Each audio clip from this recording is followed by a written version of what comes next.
Hi friends, you are welcome to my YouTube channel Asperia K Wagawaga. In today's video, we are going to look at tips that will help you to navigate your long distance relationship. You're welcome to my YouTube channel. Sit, settle, get your juice, get your glass of water, and let's enjoy this video. Now, long distance relationships, sometimes they be difficult because sometimes you feel it's not real. You feel like supposing the person I'm dating is married to another woman. This happened to me. When I was dating my husband, we were staying miles away from each other. You find that if I wanted to see him or if he wanted to see me, he would have to travel and cross almost 10 districts for us to meet. So it would be so hard. Sometimes I would sit down and feel like, supposing this man has a woman in their area, who would even tell me? I can't even know. I don't even know where he comes from. Like I got so discouraged, and so many of my friends discouraged me from this relationship, and they told me you cannot continue with this guy. You don't know. You know those guys, they come to campus when they already have children and they have families, and when they come here they want to date again. And sometimes I would feel like maybe they are true. Sometimes I would feel like, how do I even get information about this guy? It was somehow discouraging, and I almost quit the relationship. When I told my family members about the relationship, my mom told me, how are you going to know? You're supposed to know what happens around this man. How are you going to get that information? Do you have anyone around? And I said, no. And he looked like this relationship cannot work. My own friends told me you can't continue. It's just a scam. This man is just going to use you and leave you. So I'm willing to share some of the tips that helped me navigate my relationship until we are together now. The very first tip I would share with you: tighten your communication belts. At some point, you feel like, I need to see this guy, but you can't see. The only way is for you to speak to them, maybe on phone. During the time of our dating, I didn't have a smartphone. My husband didn't have. I don't know. My husband had a smartphone, maybe, but there was no way we could even do video call. There was no way we could even, do voice notes. The only way was to call or text. I was not even on WhatsApp, I was not on Insta, I was not on Facebook, I was not in email. There was no app that was working in my phone. So the only way was for us to keep calling each other. Like on call, we take time speaking. I remember the time of our dating, there was this MTN was not giving minutes, but we had that percentage, 99%, and that would happen at least past midnight. And so we would use that chance to speak together because it was a bit cheap, and we could do a long conversation compared to when you call, direct with airtime. So we could we could talk. I would miss him physically, but at least we could be talking and I would feel connected to him. Even when people try to discourage me, I feel like, but I know this guy. Like, I know him. We talk on a daily basis. In the morning, we call each other. If he doesn't call, I call. How are you? How was your night? Before we sleep, during day, we could call each other. And that communication was so tight that it made me trust this guy. I felt like he's a real guy. He's not deceiving. So when you are in a long distance relationship, the only way that you can survive is to always speak to each other. So many discouragements come around, even from within our hearts. So communication lines should be tight in order for you to be happy in that relationship. So secondly, let God be at the center of that relationship. Now, in a long distance relationship, it is only God that is going to guide you. Remember, you cannot see the person, you can't know what they are doing at a particular time. You have no idea whether what they are telling you is right, but if you fear God, then you are going to have a successful relationship. Because if feelings of cheating come around, you'll be like, no, but I'm committed to another person. Because at some point I'll tell my boyfriend I'm going somewhere, and then he tells me don't go. And I'll be like, this guy is joking. He's not even here. he can't even see me, but because there is God that sees and knows everything, I'll be like, if I go against his wish, I'm going to feel like I've betrayed him. So let me not go. Sometimes you find your husband is miles away from you, but he tells you, don't go there. He can't see you. But because there is God that sees you, you keep yourself with the fear of God in your heart, because the Bible says the fear of God is the beginning of knowledge.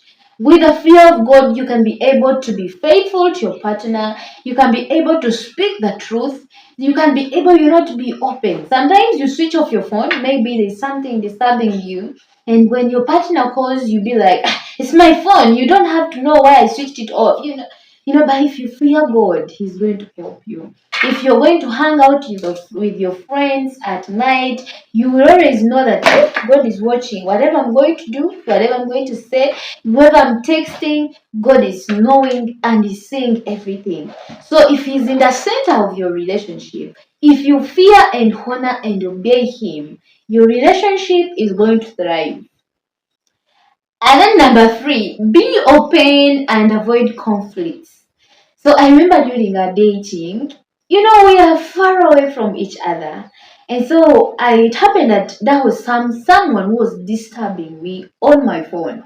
And so I had to switch it off throughout the entire night. And so my boyfriend calls, the phone is off. I didn't tell him I'm going to switch off the phone. And he got so worried, he got so scared, and he was like, who is this lady having? There are those feelings that you get in your heart and be like, why at night during the day the phone was on, why is the phone off? And so in the morning I switched it on, and when he asked me what happened to your phone, I told him there was no power.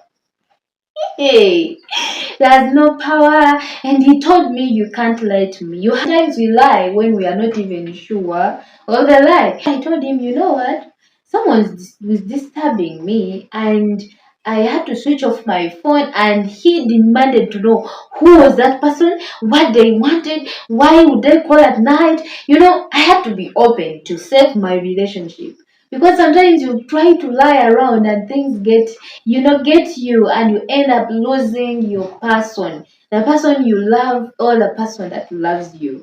So when you are open, when you are honest, it helps this person to trust you. So when you are in a long distance relationship, avoid conflict, avoid things that would cause someone to doubt your trust, that would cause someone to doubt you. Is it true that this woman was sick? Is it true that she went to visit her mom? Is it true that, sometimes you fabricate things and be like, I'm going to see my mom, yet you're going to hang out with your friends, and they call you at night, disco things. You are in a disco, everything is shouting, and you be like, hey, that's my neighbor. You try to make things feel like you're not real. Openness is going to help you in long distance relationship to survive. Number four, give financial support. Mind you, this person is missing you physically, and that should never be anything that would cause them to feel like, what is that common thing that joins us? Apart from maybe talking on phone, what other thing can I look at and I feel like my boyfriend is real? You know, Meet the needs of your partner, especially men, women. A man is supposed to be responsible to his wife and the family. And so even in a relationship, you're supposed to show this person that you care about them.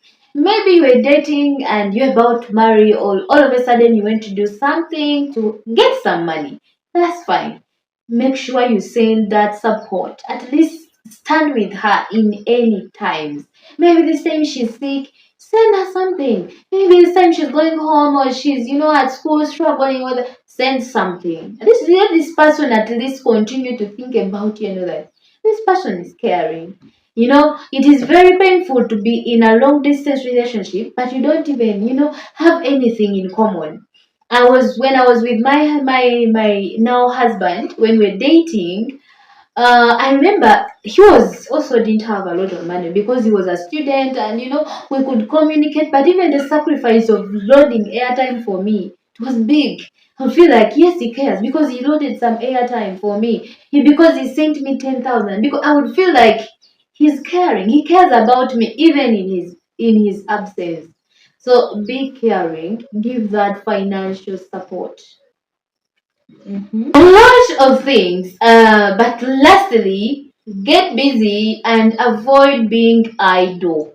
You know, when you're idle, a lot of things go on in your mind. You feel like, let me go out, let me go club, and Satan uses that to take advantage of you and lead you to sin. So always find something to occupy your mind. Instead of you hanging out with your male friends, yet you're a female, you better go to church and have fellowship, because you will always feel like you are missing someone, and there is always that particular male friend who wants to be, empathetic, and you feel like they are closer to you, and you will end up in their room, you will end up having sex with them, having, pregnancies, unwanted ones.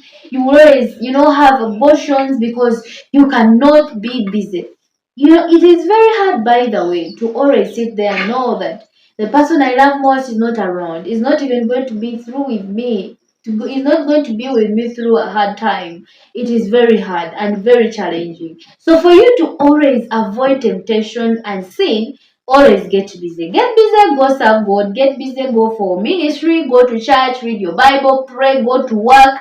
Hang out with your friends, female friends or male friends if you're a man, and always make your mind occupied, and it will help you not to overthink and end up in things that you didn't even plan for. I know it's hard because I've been in that relationship. At some point, it was very hard. I almost gave up on my husband, but God helped us, and here we are, husband and wife, and it can be so for you too. If you take note of the tips that I've shared, a lot can be added on this video, but I believe the few things I have shared can open your eyes on how to navigate a long distance relationship. You can like our video, share it with your friend, and do not forget subscribe. Thank you so much. Goodbye.